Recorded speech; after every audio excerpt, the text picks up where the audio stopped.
when you really think about it, you can take the most beautiful design home built and you can light it really poorly and it'll stand out as a poorly lit home, versus we could do a renovation and really consider the lighting and rip it out, put some really considered lighting in. It'd feel amazing. You wouldn't even have to change anything. You just change the lighting and the experience is very different. So it has a huge impact.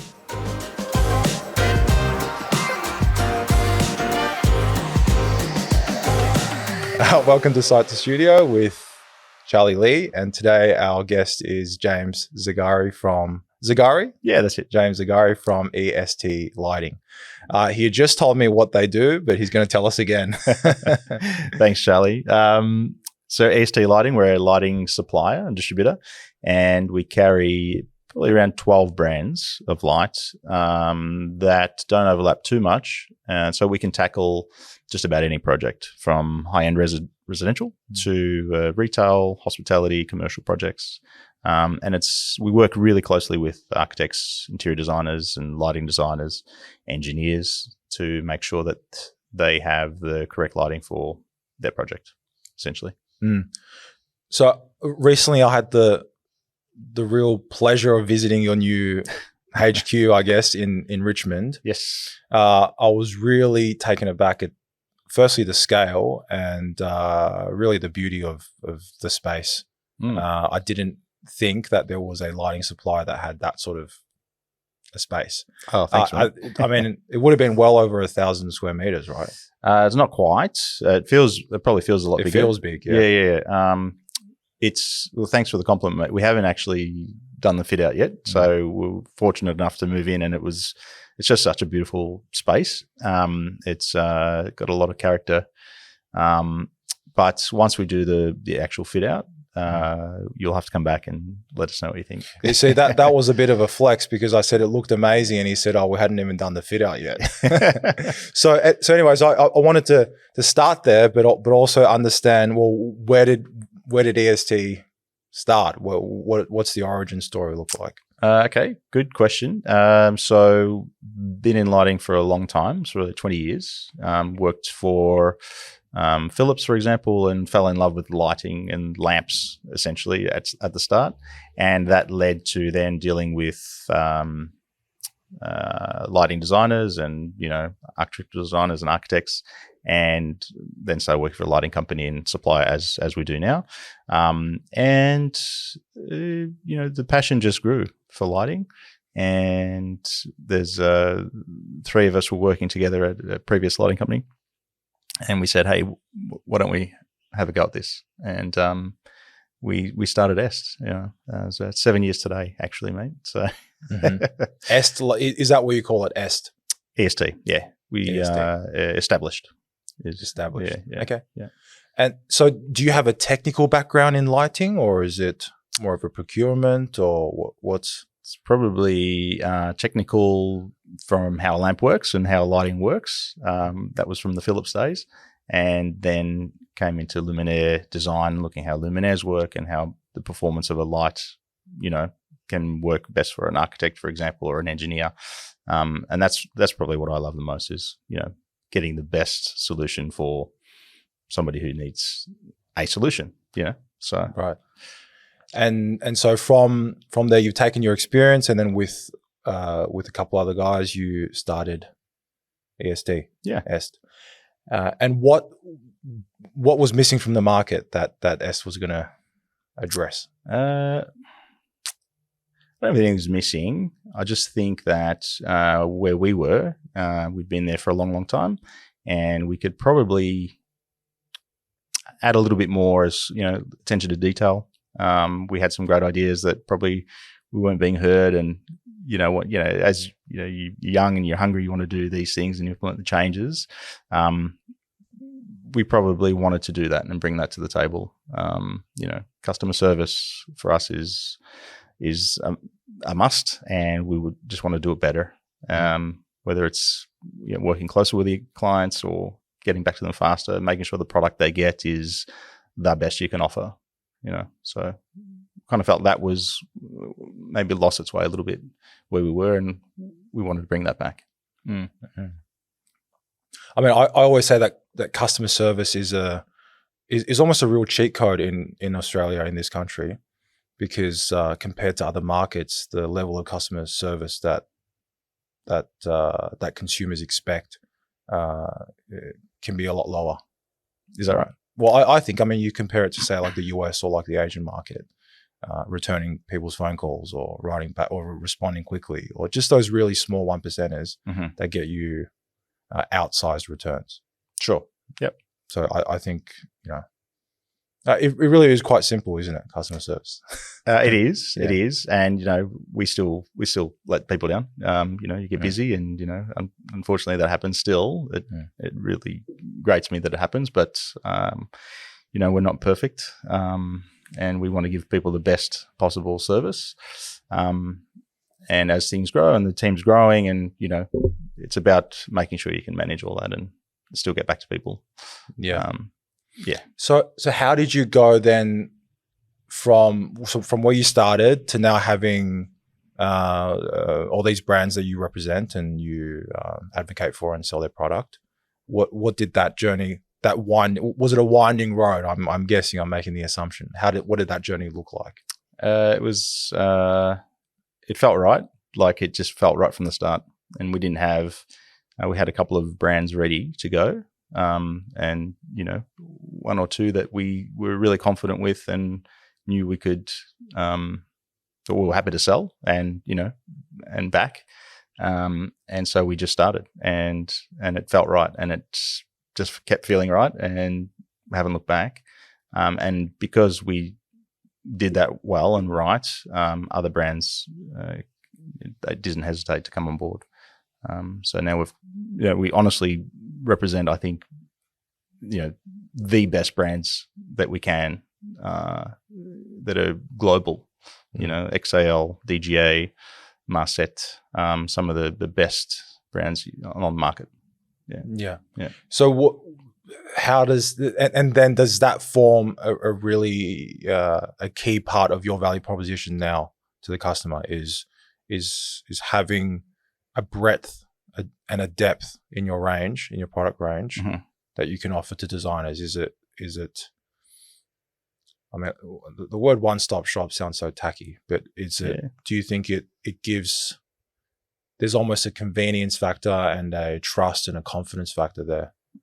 Yes, that forms the key part of your value prop to the customer. Yes, and we certainly don't have everything. There's still other things, especially when we talk specialist lighting designers who are really looking for the tightest beam or the most performance out of a fitting.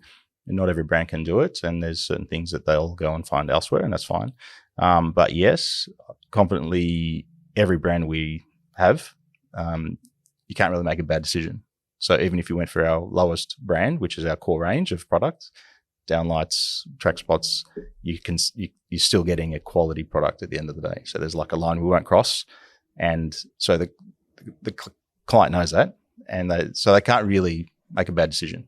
It might mean that fitting hasn't got the most perfect trim, and it's not trimless, for example. Still a nice fitting, and you get quality light, but it's certainly not going to be a fitting you might find at Bunnings or for example. Yeah. So how would you describe EST's core business today? What is the core business? Like, what makes up a good chunk of the offering? So residential for us is probably 50% at the moment, and then everything else is made up of commercial, retail, hospitality. So it's high-end residential.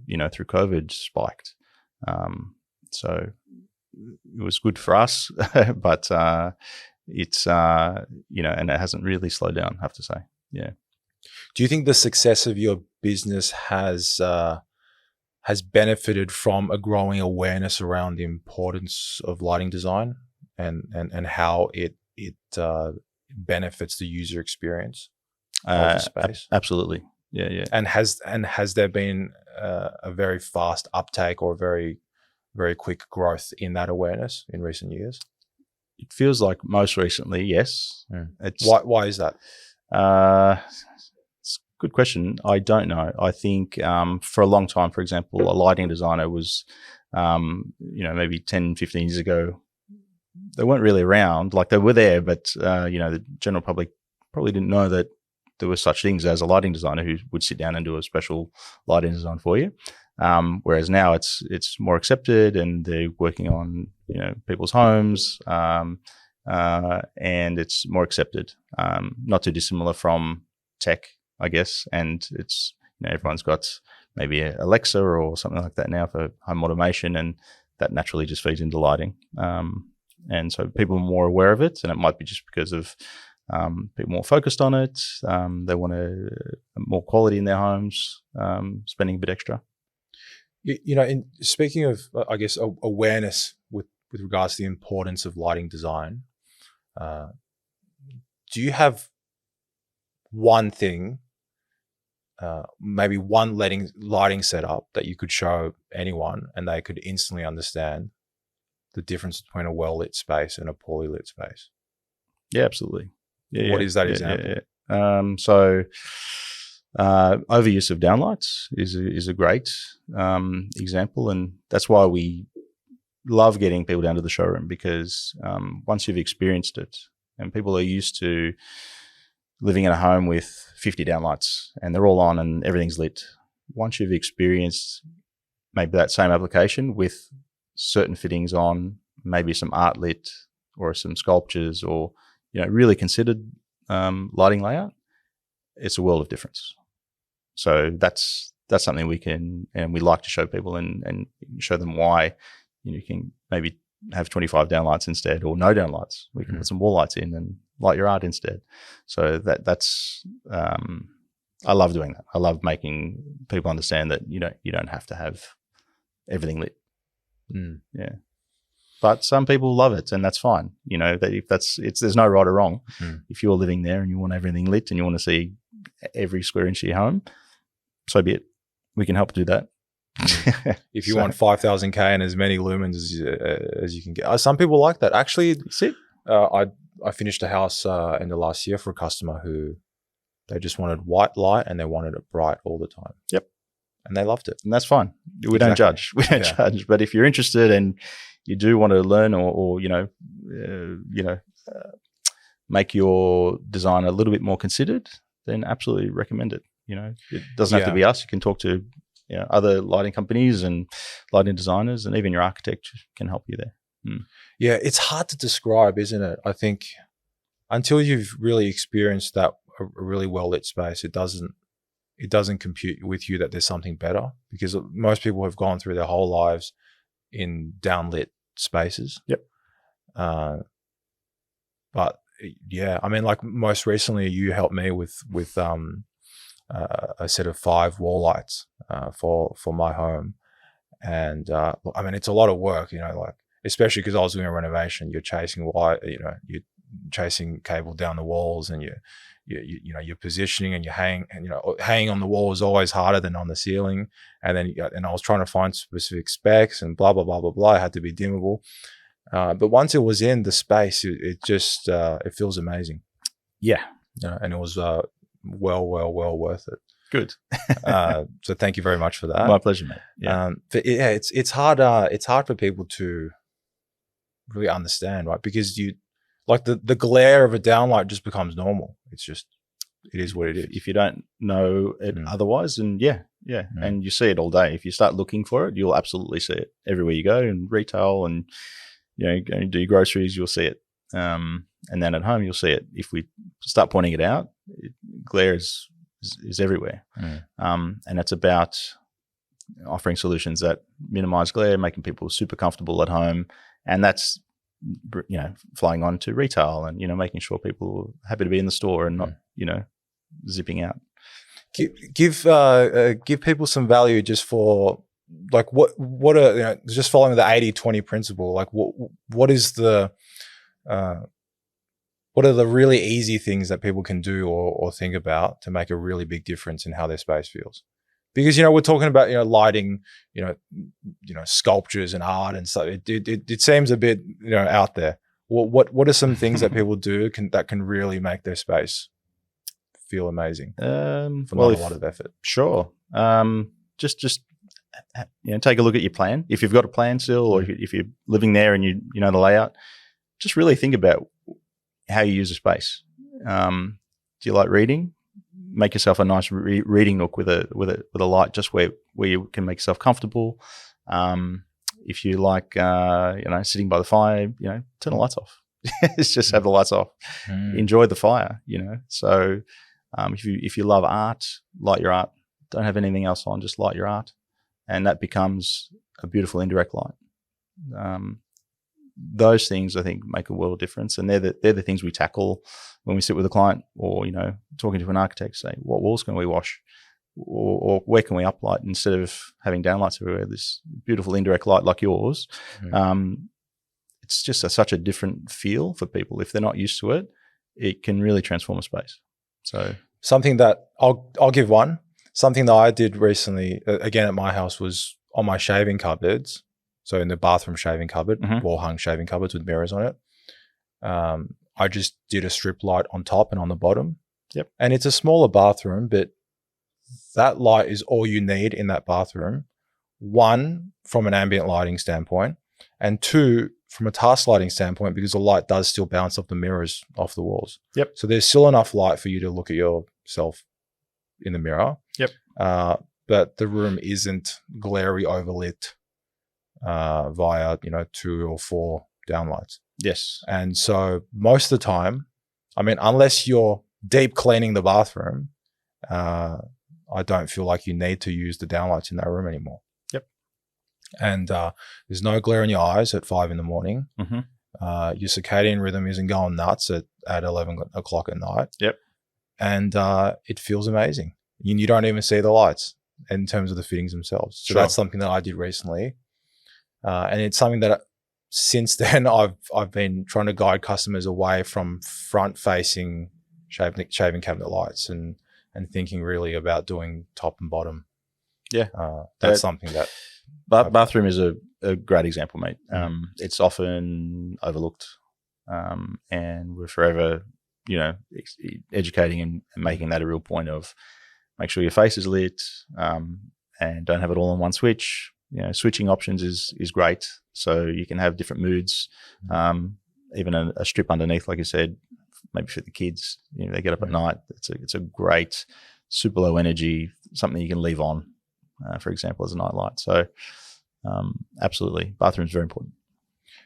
What's when is I'm sure it already has, but when is the world of architectural lighting going to converge with all this home automation, all the geeky home automation stuff that's happening right now? Obviously for the longest time there's been Crestron and C-Bus and then now that the more consumer stuff like the Zigbees and things like that.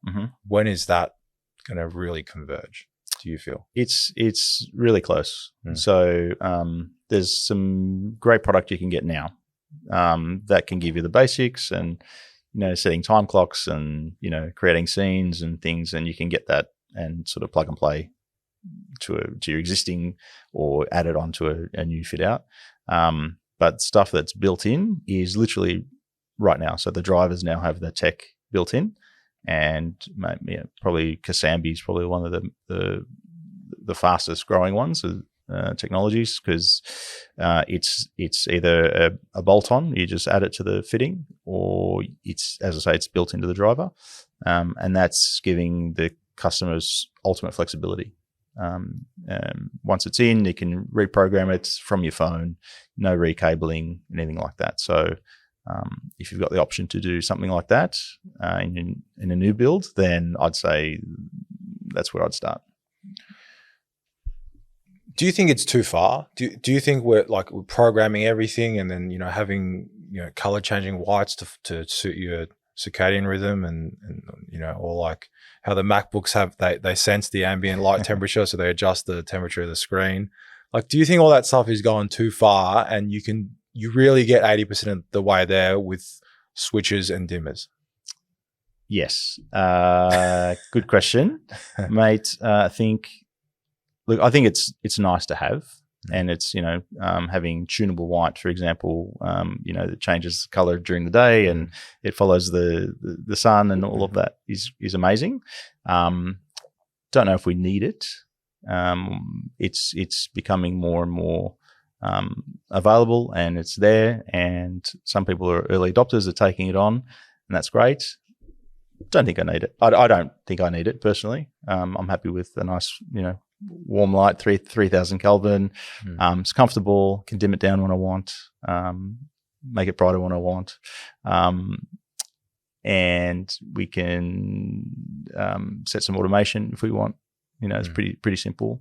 I'm happy with that. I don't think we need to go too crazy, but some people love it, and they've got a full daily system in their home, and control 4 or whatever it is, and they want everything set and every sensor's on, and that's fine. It's not for everyone.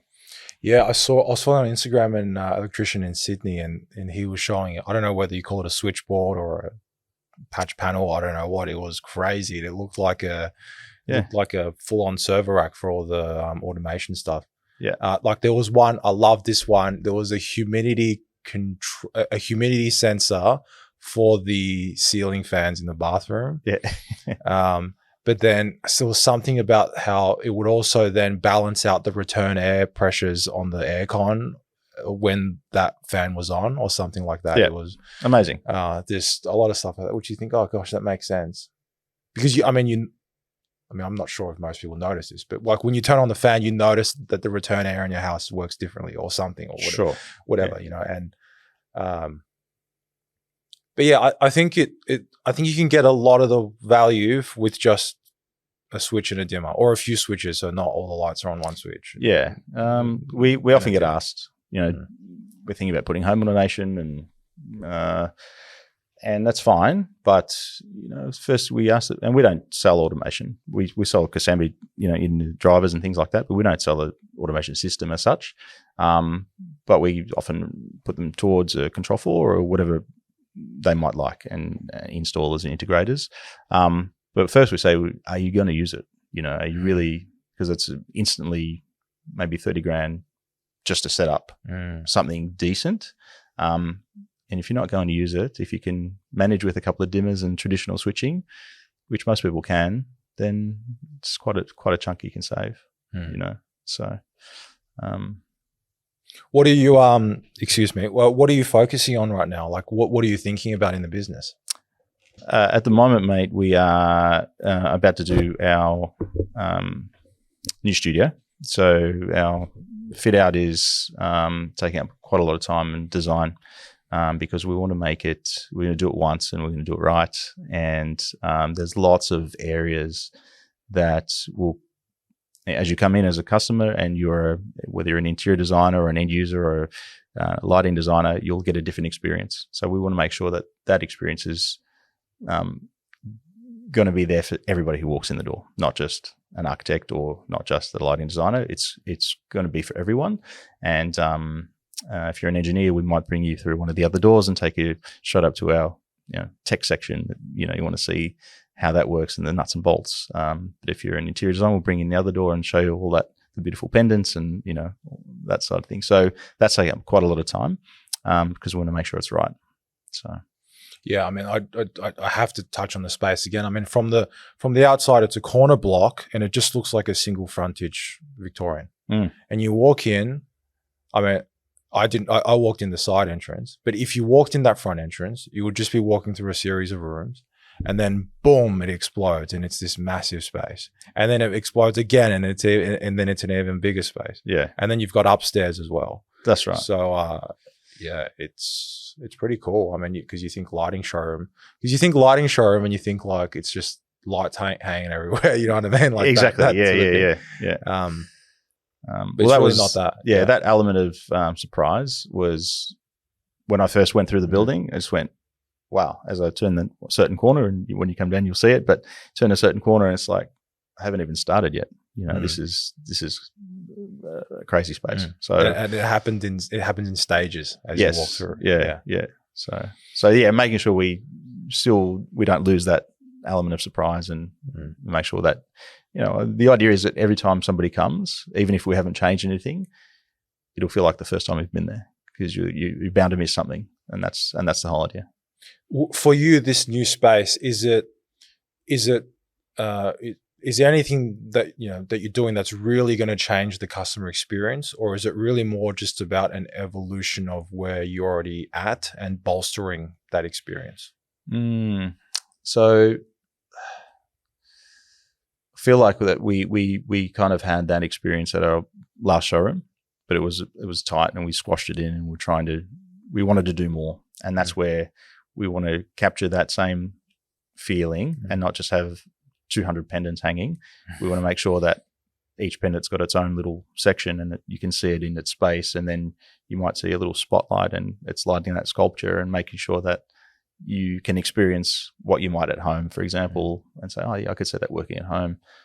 We'll have a bar set up where, oh yeah, this will work for us as well. So every space you go through and enter, like, I can see how this would work, or I don't like it. That's not for me. That's fine. We'll go over this side.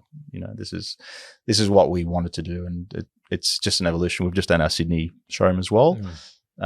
It's exactly that. So if you're in Sydney, check it out. It's really amazing.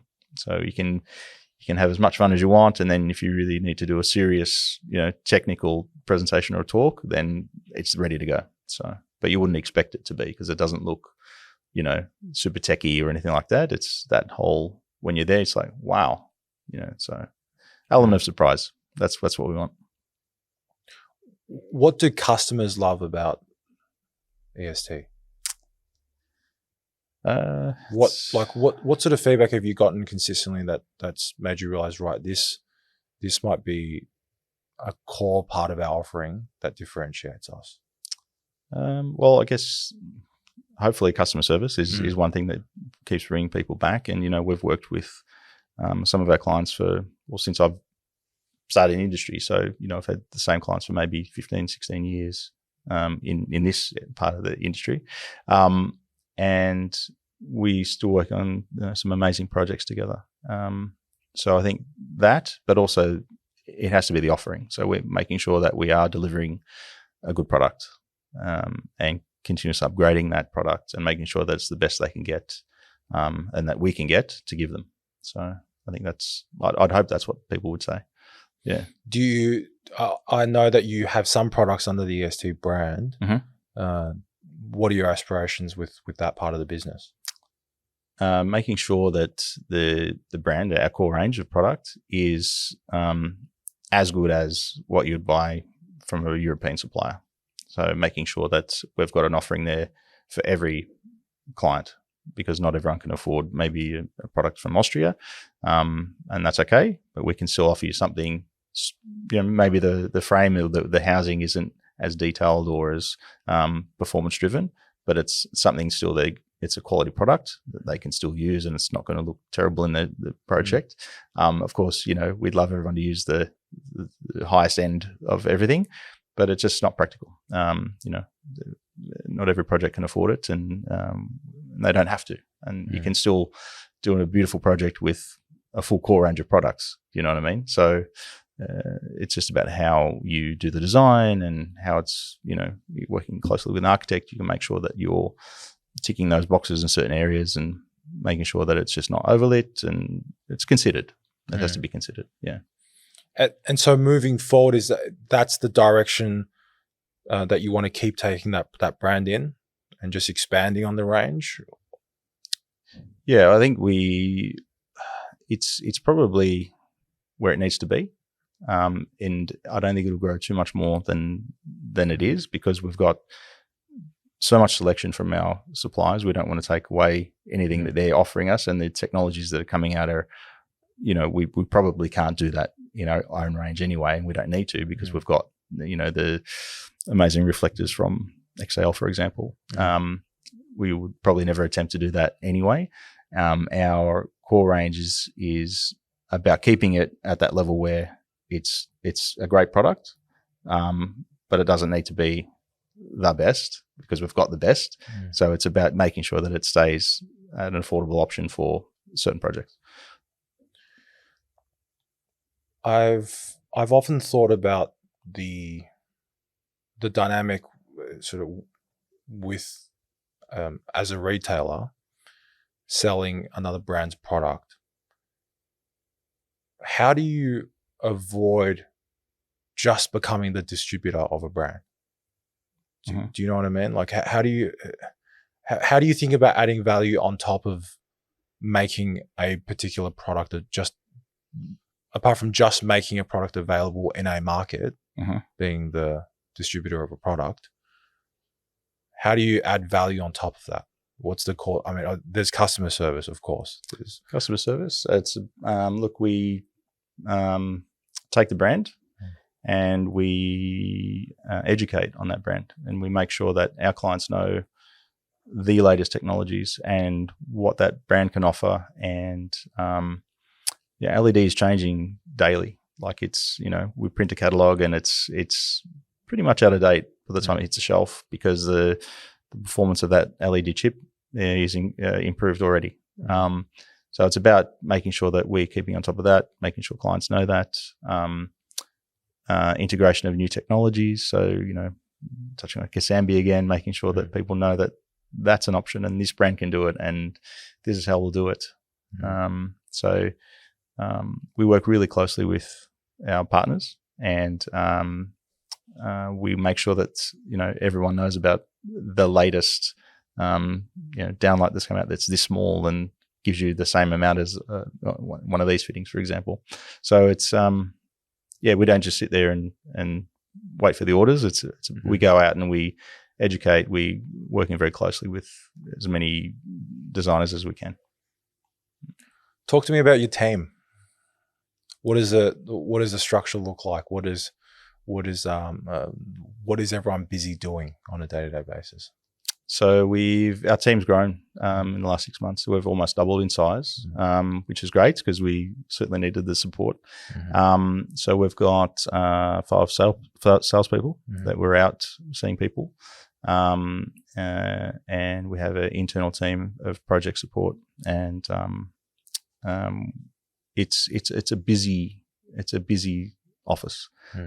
There's never a dull moment, and everybody is always doing something, whether it's we're doing quotes or we're doing plans with an architect, doing a roadshow with new products, new releases, and having 12 brands.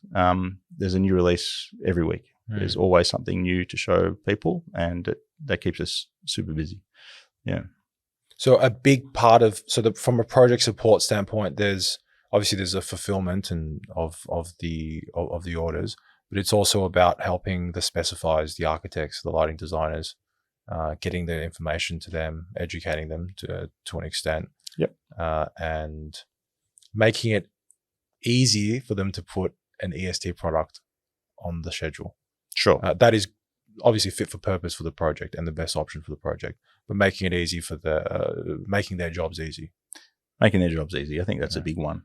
And instead of emailing, a lot of people just call. It's like, I need this and I need it right now because it's going on a spec. And it's about getting them that solution, super quick, and making sure that if there's an issue, there's always issues, whichever industry you're in. There's an issue on site, or it hasn't arrived yet, or whatever it is. It's about just taking that and solving it for them. They don't need to worry about it. It becomes our headache. Yeah. I mean, those headaches are such beautiful opportunities because you're driving sales through operations. You're driving sales purely by just offering your service. Yep. It's not, there's nothing salesy about it. It's just, there's a need and you're providing a solution. It's really quite simple. I often think about sort of how, I'm not sure if you think about this, but how you can drive sales and in turn profit margin through operations, because we often think about the sale, getting the orders. But I think in that fulfillment process, if you can perform exceptionally well, that really drives profit margin, but within that order itself, and also opportunity for the future. Absolutely. Yep. So, like I say, we've been working with the same and a lot of the same clients for so long, and we want to attract more. So that word of mouth and that oh yeah, there was an issue, but Est sorted it out straight away. It goes a long way. So making their project run smoothly, because they've got 200 other things to worry about. Joinery and all those things, taps and carpets and everything. Lighting's just one element. So if we can take something out of their hair, we'll sort it out. Do you have sort of core tenets or things that you're constantly reinforcing to your team members, and you guys are constantly talking about it, and it's constantly front of mind? I think speed of response is a big one, and that's a very practical, tactical thing that's very straightforward, really. Straightforward in its in its idea. It's not a complex idea. Yeah.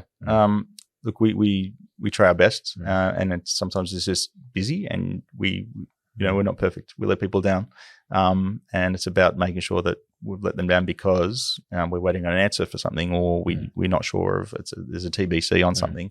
But it's just communicating that, or if there's an issue with the freight, it's getting it in and just making sure they're aware of that, and that it's going to be late, and not sort of misleading them, say, oh no, it's on its way, when it's not.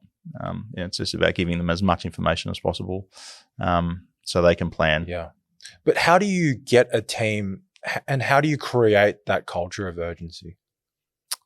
Yeah. When I don't feel like we live in a culture of urgency. We don't have much of a choice. That inbox is coming, the phone's ringing. It's hard and fast all the time. It's just there. There's not a dull moment. And it's from the get go to the end of the day every week. So Right. So a lot of it is purely dictated by the volume and the pace that at which it has to be executed for it to be contained. Yes. Yeah, I think so. Yeah. Yeah. I'd love more time to do other things, but sometimes there's other areas of the business I'd like to explore and do, and there's always a list of things you want to do in the business, but the client calling or the project on site is most urgent, so that needs to get sorted out straight away. What else is front of mind in terms of your service and your offering right now? Again, along the theme with your team members, what are you talking about with them a lot as of late? Education is a big one. So we want to make sure that our clients have got as much information as possible. And it's not just about light and CRI and lumen packages. It's about things that they need to be aware of at design stage, and it might be dimming, it might be control, automation, and so we work closely with a lot of electricians who might need to know a certain detail about an extra cable that needs to be installed, and we start that conversation with the architects, so they making a note of it and make sure they're not putting forward a fitting that it's pretty special, needs a bit more detail when they're installing it. So giving that kind of information education is important, right. I think. Yeah. So you're making a very strong point internally that we have to be proactive, and we have to not ensure that the light gets delivered to the customer, but that the light gets installed correctly and is fit for purpose. Yep. And ready for use. Exactly. Because at the end of the day, it's going to reflect on you either way. Either way, or we'll have to sort it out, because I don't want the customer to have to worry about it. So, yeah, as much as we can, we're passing the information on, making sure that we've done our best to make sure that, if we know it's a tricky install, it might mean we even put our electrician forward and say, hey, these guys have done this 100 times. You might want to consider using this electrician, or have your electrician call him and have a chat about it. Or sending them there and including that in the package. Say, hey, this fitting, these guys are going to install it because we know it's a bit tricky. It's not for every product. What is one of those things that's really hard to install or is tricky? Look, certain pendants, if it's something that we're getting out of, we've got some beautiful manufacturers right here in Melbourne. And sometimes they're just so bespoke, and, there's glass and there's lots of little components involved. They're super heavy. So making sure that there's enough weight bearing and sealing to hold these fittings. And then there's some technical fittings that we have out of Italy that, if they're not wired in a certain way, they can be blown straight away out of the box. So it's about giving as much information where we know that it could be a bit spicy. We'll pass it on. It's in the specs and it's in the installation details, but if we can get on the front foot, give it to the architect, give it to the designer, give it to the installer, I think that's, we've done our job. So, you mentioned how there's so much innovation and the pace of change in the lighting industry is so quick. What's something that you're really excited about that's going to flow down into residential soon? I'm making the assumption that it starts in commercial and then comes down. Yeah. Sometimes it does. As technology moves on, it gets more affordable and it comes in. I think a good level of automation is coming. Like Philips Hue's been around for a while and got excited, but it's quite limited with what you can use and what kind of fittings you can use. But I think there's a level of automation coming where you don't have to spend $1 gazillion, but you can have some really amazing control, dimming scenes, and for not too much more. Actually, that's a really good point. When's Philips going to license the controller and the software? I can't tell you. I don't know. Do you think it makes sense for them to do you think it makes sense for them to do that? Yeah. Look, I think obviously to the right products, is that I don't want to damage. Sure. But like Apple has like a HomeKit compatibility thing. Could Philips Hue have like they just sell their chips that other suppliers can license and put into their lights? Look, I think that's happening. I don't know if Philips are doing it, but absolutely that's what's happening. It will happen, and it happens now. You can get some amazing product. The brands are putting in, I guess, OEM standard chips or whatever. There's some industry standard developing. There's some great tech available on the shelf, like power boards have Wi-Fi compatibility now, and you can switch from your phone. You can switch them off remotely and all sorts of stuff. So that tech is there, and it's relatively inexpensive. Power board for like $25 that you can talk to and switch on and off, and you can plug lamps into it, for example. So it's there, and it won't be long when that becomes just a standard thing on a fitting. So they'll all talk to each other. It's in everything now. It's in your washing machine. It's everywhere. So it's not far away. And how are you preparing yourself in the business for that change? It's for us, it's going to filter down through our European suppliers because they're already doing it, and it's in we can see it coming in out of the drivers. Certain fittings have it built in already. Locally, we'll adapt things that we can easily, and Kasambi is a big one. It's like you literally plug and play a Kasambi module and take full control, and that's probably one of the easiest ways to do it. There's others, there's many others, but that's probably one of the fastest, growing, most recognized ones. Yeah. And is that happening in commercial? Like in commercial, are they using these automation systems? They are. Yeah. Yeah. So for a long time, I mean, C-Bus in commercial was, one of the big beasts, and it still is. And Dali's, control protocol is one of the best you can use. And it's about, I think Kasambi is catching up very quickly.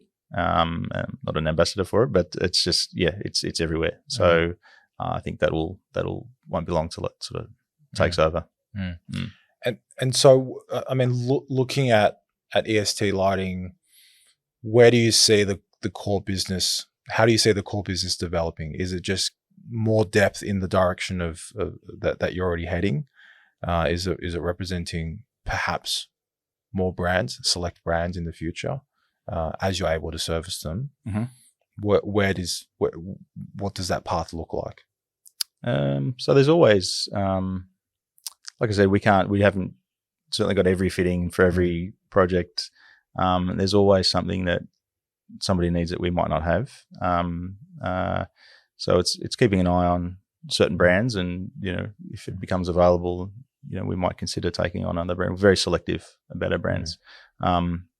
We want to make sure that we never cross that line of we just want it because it's a brand, it's got a good name, or it's it's popular or whatever. But we're conscious that some of the brands might overlap, and we don't want to disadvantage one of our other brands that has been loyal to us, and vice versa. So we're just lucky. The mix of brands we've got is so amazing, and they ever so slightly cross over in some instances, and some of them don't. More often they complement each other. So we'll do a project and we'll be pulling from all those brands all the time. So it's quite a unique situation for us. Yeah, you've almost created a product SKU. It's almost like an omakase. What's this? like you go to a Japanese sushi restaurant and the chef has assembled the best of the best. Sure. To present to you. Yes. Okay. Yeah. Absolutely. Right.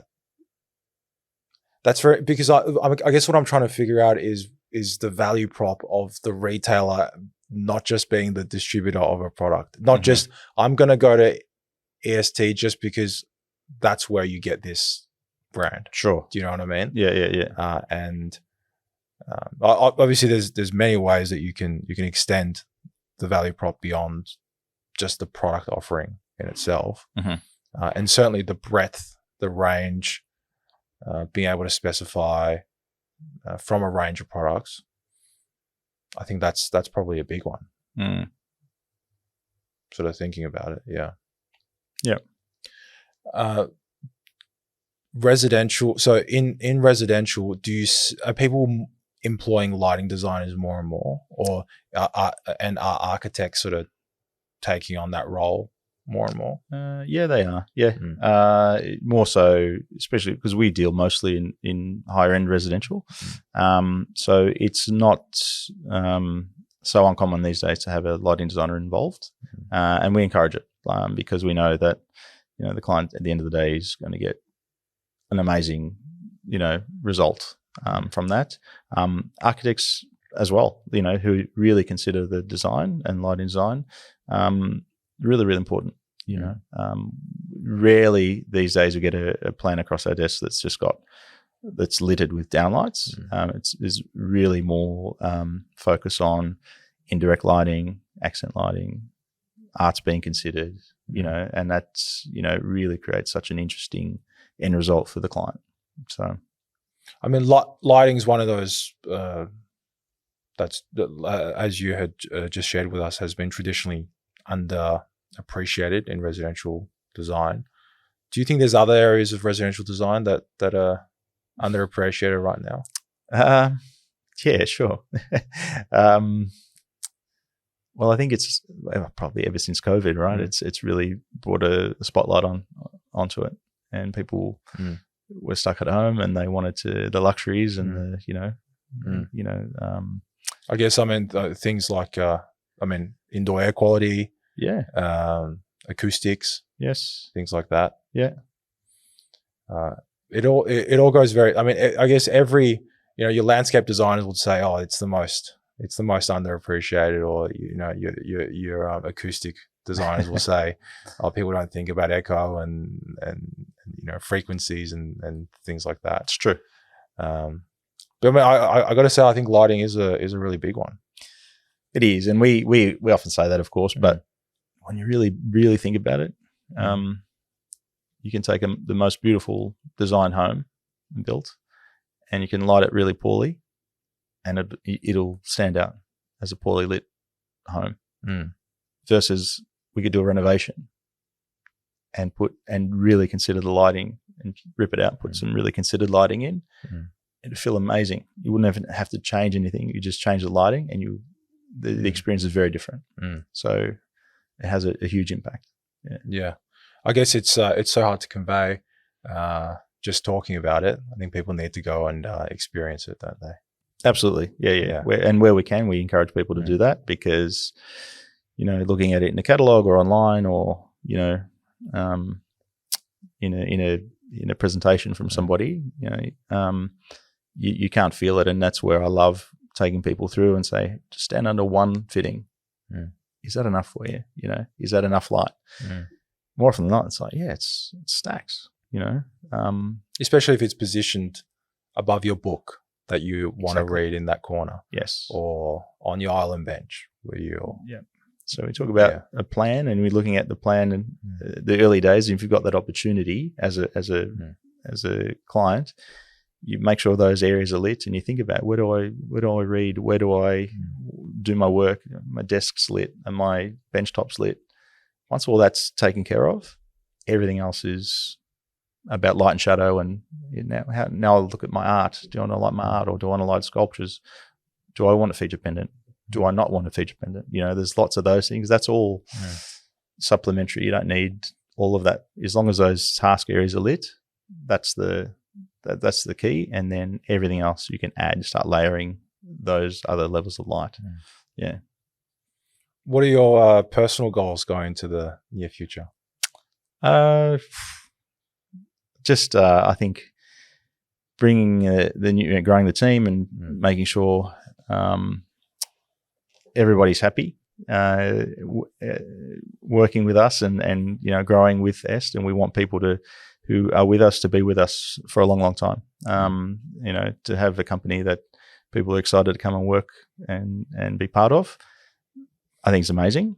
So as long as we can keep offering that, as one of the directors, I think that's important for us to do that.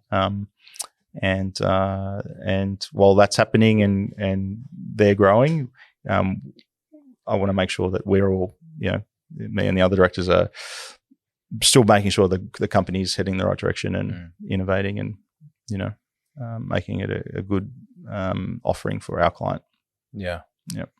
We were talking before the show started about onboarding new employees, and something I've been thinking about recently is, you think, okay, you need to have a really good onboarding process because you want people to feel welcomed, and you want them to understand, your purpose, what your mission is, where you're headed, why we're doing it. But I feel like if everyone on your team gets it, you can put another person in there and they'll get it very quickly. Yeah. Just by being in that environment. Yes. So I think there's a lot of merit in just getting the environment correct. I mean, there's someone told me about, I don't know if it's a science experiment or some hypothetical thing, but if you have 5 people sitting in a room and you tell them that when the light turns on, you stand up, and when it turns off, you sit down, and you walk out, and then you turn on the light, they'll stand up, you turn off the light, they sit down. You say, okay, one person out, shuffle over, and then a new person comes in. New person doesn't know the rules. Light turns on, 4 of them stands up. The new person looks at everyone and stands up. Light turns off, 4 of them sit down. The new person looks at them and they sit down. One goes out, another one comes in, and then soon enough you have 5 people, none of whom heard the rules from the original instructions, but they're all standing up and sitting down with the light. And so I think that's what I've been thinking a lot about recently. And with regards to that, this idea of giving people purpose, especially I think people sort of from my generation, we don't really have a lot of the things that past generations had that give purpose. We don't have religion. We don't have strong societally reinforced values. We don't have, wars or conflict. We have a very limited level of, I guess, national pride. Things that in the past gave past generations a lot of purpose. Even family is crumbling. Yep. So I think if we can, through work, give people a sense of purpose, there's a real opportunity there to motivate people through that. Yeah. That's something that I've been thinking a lot about lately. Yeah. And your onboarding strategy, how do you feel about that? I think onboarding, actually, Scott Wilcox from WBuild spoke a lot about that in the first podcast I did with him. Mm-hmm. No, it was in the second one that's not released. He spoke about onboarding and I think in especially like say in the trade industry, we really just don't think about it. It's just you rock up and you work. Mm-hmm. But there's a lot of value in having someone come in, giving them even just a text-based rundown about the company's history, what you're about, a rough breakdown of, just a quick profile on the other team members and who they are and what they're about, what sort of work you have coming up, where the company's heading. Where the company's heading, where you can get lunch, like what time, we do this or that, or what are the upcoming events on the social calendar. Even just a quick little breakdown like that, I think really dissolves a lot of the anxiety that's involved with coming to a new workplace. Yeah. And it's something I think employers are probably less empathetic about because they probably don't have a lot of experience working, especially as they had become self-employed, probably not as much experience working for other people. Sure. Yeah. So yeah, I think I think having the intention because I believe in setting an intention for whatever you do, there has to be a reason. So if you center your onboarding process around the intent to dissolve anxiety, I think that's a pretty good place to start. Yeah, absolutely. Because purely from a business standpoint, you get a more ready person as soon as they start. You want people to feel welcome and relax, pretty quickly into the role and feel comfortable with everyone. Yeah.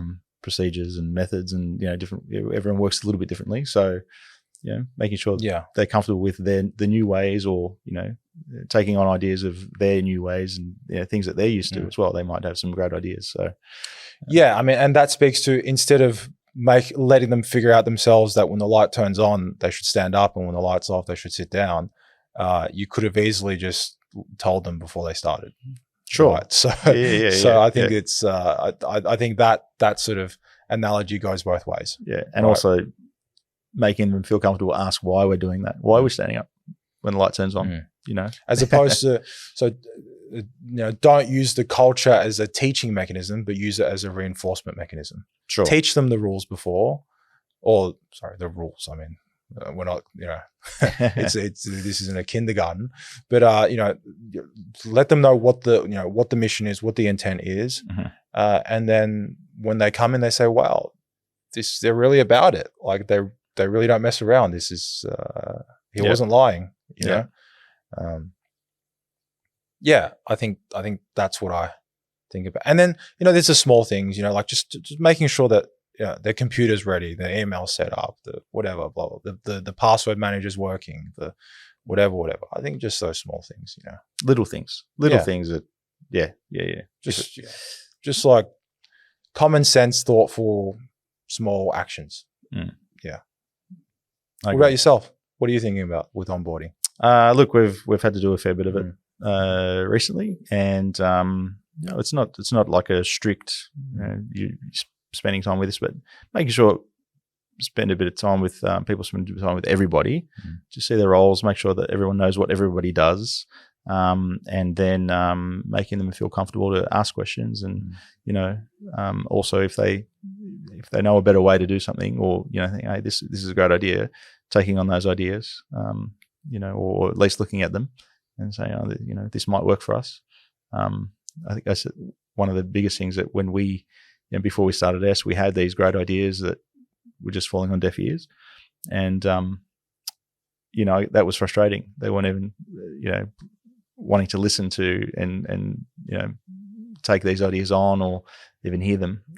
So hearing people's ideas and, let's just try it. What's the worst that could happen? Try it out. If it works, great. If not, hey, we tried. Let's, if there's a way to improve the business or a process or something, take it on board. Let the best idea win. Yeah, that's it. Yeah. It's it's pretty normal for small business, for decisions in small business to be driven by, I hate to say it, but the ego of the operator. Sure. I think a lot of it is done on that basis. I don't want to sit here and say I'm high and mighty. I lose my temper and I say stupid things and I do stupid things all the time. But I think there's something to. It's not even about being pragmatic. It's just being intellectually honest and letting the best ideas play out. Yeah. And trusting that it's the best thing for the business. Mm-hmm. Yeah. Mm-hmm. There's something to learn there, I think. Something to think Absolutely. about. Yeah. Absolutely. Yeah. Good. Tell us about the showroom opening. Like so you're designing it now. Yep. What's the plan? Plan is be probably done in 2 stages. Stage 1 is the offices upstairs and breakout and outdoor experience for clients, and then includes downstairs, which is a technical gallery for one of our larger brands. That'll quickly lead into stage 2, which will be the other areas, maybe the bar and there's a cigar room, lounge. There might be a cigar lounge. Yeah. So, who knows, right? But that's I'd say all going well. March, April would probably be ready to do the official launch or opening. I think the biggest thing that surprised me is before we moved in, I thought, I don't know if people will want to come here as it is. But when we moved in, and we put a few fittings up and dropped a bit of furniture in that we had, it very, very quickly felt like it had been done. And the feedback, that's exactly what I felt like. I thought this is the showroom. Yeah, and almost everybody says it, and it just shows me how beautiful that building is and the character and the stories that it has, and the potential. Because what's in the works. Absolutely. So I'm super excited to bring it to life, and I can't wait to have people over to show them through and experience it with us. It's going to be amazing. Yeah. And I just I'm going to make the assumption that there was a small part of you when you walked in that building and then you asked the agent how much it was a month, that thought, holy shit, that's a lot of money. Yes. Has all of that doubt dissolved after you've seen how effective the space is? 100%. 100%. And it was literally that. It was like, saw it online, just went, oh, this looks. Was the number you had in your head much different to what the agent told you? Yeah, it was. was your number higher or lower in your head? Look, I really didn't know, to be honest. Like, you never know. It's in Richmond, so it's like, how much is this going to be? I knew what we were paying at the last place. And it was hard to read. Like you said, it's hard to read the building. So online, it's like, this looks interesting. I wonder how this works. Then going there and walking through, it was just like, if we can make this happen, this is it. Okay, so walk me through. So was it just you there, or you and one of your partners, or just me? It was just you. So just doing some scoping out. The lease was expiring at the last place in 6 months. I thought I better start looking, or do we stay here? Do we move on? And it was, didn't know. So I was looking around for a little bit. This popped up. You call them up, went down, had a look, met the agent, and started at that very first door that you mentioned on Church Street, and then progressively walked through the space. And then that big reveal at the end was like, oh, wow. And went, wow, this is amazing. If we could pull this off, it'd be one of the best showrooms ever. Yeah. So I don't actually think what you just said is hyperbole. Like I don't want to say for a lighting showroom, but for a lighting showroom, like I walked in and I was like, this is something. Yeah. Yeah. No, thanks. And that's the idea. So, look, talk to the guys, the partners in Sydney, and did some videos and photos. You really need to see this space. It's something special. Was it a risk? Was it a big risk that you guys felt you were taking? Yeah, but no more than, you know. But it was sufficiently calculated. Absolutely. Yeah, absolutely. And, you know, we could have stayed where we were and, change the showroom and all of that, and just felt like that we'd already. That's not why we're going to business, is it? Yeah. So we were sort of already bursting at the seams, and we've just got that much to show off. As you know, not in a rude way, but you know, so many brands that need their own space to show what it can do, and this absolutely gives us the room to do it and do it well. And I just can't wait to show you guys. And so the big question is, so far, has it helped you sell a lot more lights? I would say, I don't know if it's helping us sell a lot more, but I mean, it's allowed us to grow because we needed room to do that. So the team's expanded, and that's hopefully going to sell more lights, of course. But just having a bigger team, and the culture is amazing, and you know, I'm really blessed. The people we work with are amazing. You know, the credit to them, and not just the Melbourne team, Sydney team. I mean, it's just a beautiful formula. What would the team members say about James Zagari? It's a good question, mate. I don't know. I don't know. Maybe I'm too soft. Okay, talk about that. Are you too soft? Maybe. Do you have a fear of confrontation or conflict? I don't like it. I don't enjoy it. Or letting people down, or I don't enjoy conflict, but it happens, and you know, it's fine. But I do like giving people a chance. You know, if I see something in there, and how do you balance giving chance and creating entitlement? It's a tough balance, but look, I think if you know, I'm a genuine guy, and if you give people enough time and you know enough chance, then it's up to them at some point, and that's where you have to say, well, okay, I think I've honestly given enough time, enough chances. That's the main thing, is it being genuine. You know, if you say to someone, look, like, I really want this to work, you know, and this is what needs to happen, you know. I think that, I mean, it's hard to be upset about that, really. Yeah. So, I mean, making sure that they've got every opportunity, no excuses. They've got the amazing space. They've got all the samples they need, you know, to make their job easy. I think that's the best we can do. But, you know, something else I've been thinking a lot about as well is this idea of aligned incentives. So, you know, I've had, you know, in my limited experiences with, say, employees that, let's say it didn't work out, but I look back and I think, well, maybe I sold them something that just wasn't real or didn't align with where their goals were. Maybe I sold them something that wasn't actually best for them. Sure.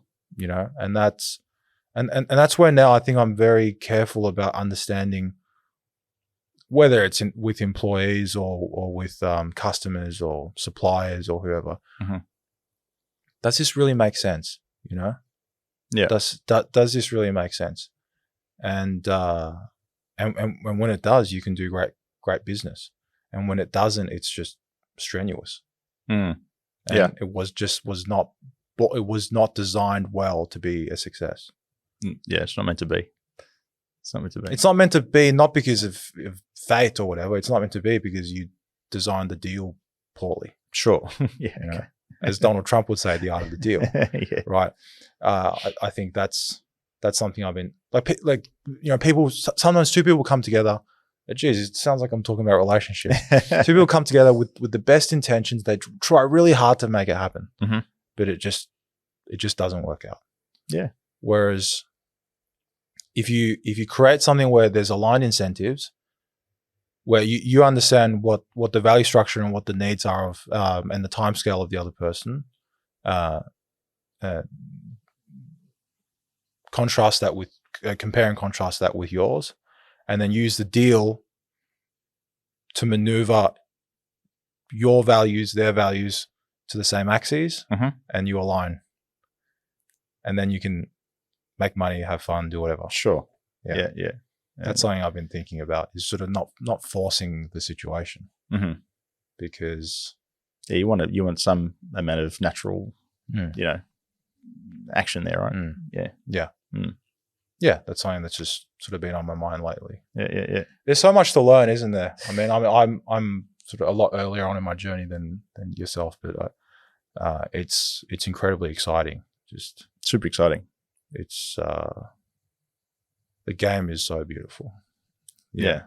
I think that's for me the biggest thing was, working in our industry, and you're in the same, dealing with architects, and there's never a boring day, because we're working on a different project every day.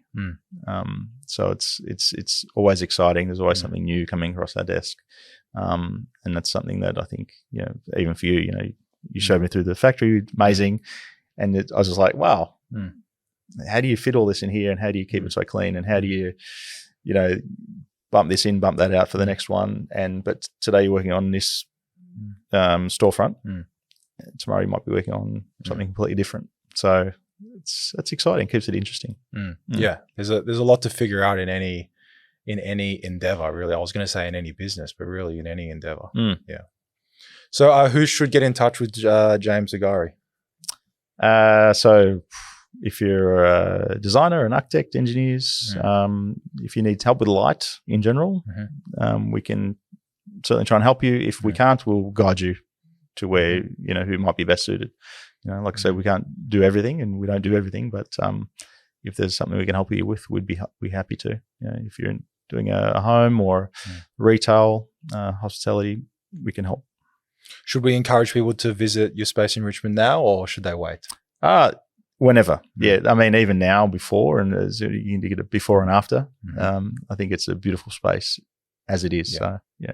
I certainly think it's worth the visit, even if perhaps you won't be buying light from James. I'm sure he wouldn't mind you walking through the space. No, everyone's welcome. It's a great experience. This is just my opinion. I think it's an amazing experience, and it's well worth your while, even if you're just renovating or doing something small.